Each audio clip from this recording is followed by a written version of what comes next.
Be strong and courageous. Do not be afraid. Do not be discouraged, for the Lord your God will be with you wherever you go. That's Joshua chapter 1, verse 9. Well, almost. Actually, the verse begins, and it's God who's speaking to Joshua. It begins with God saying first, "Have I not commanded you?" Then it goes on to say, "Be strong and courageous. Do not be afraid. Do not be discouraged, for the Lord your God will be with you wherever you go." But first God says, "Have I not commanded you?"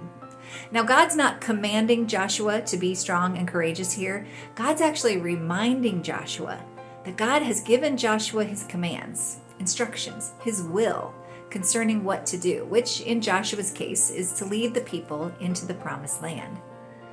The story of Joshua is one of strength and courage found in obedience to God's will. When Joshua is acting according to God's will, Joshua can be strong and courageous because he knows God's plans will not fail, and God will always be with him wherever he goes.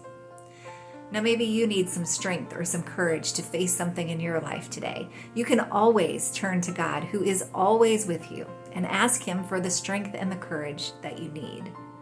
And when you do that, it's wise to talk with God about whether the thing you're doing, the thing that you feel like you need strength or courage for, is that thing what he would have you to do? Am I acting in according to God's will for me? Am I being faithful to who God is calling me to be? Because when we are aligned with God's will, when we're acting according to his plans for us, we know that his plans will always be successful and his will always be done.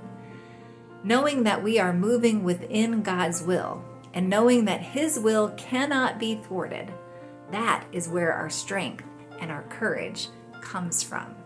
So, don't just ask God for strength and courage. Also, spend some time with God asking him to guide you in his will.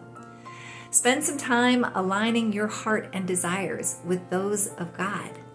And make sure that what you're doing is in tune with his plans for your life. God's not commanding you to be strong and courageous in your own power. Instead, he's given you his will, his word, his instruction. And as you work according to his will, in alignment with his plans, he will give you his strength and his courage that come with knowing that his plans will never fail.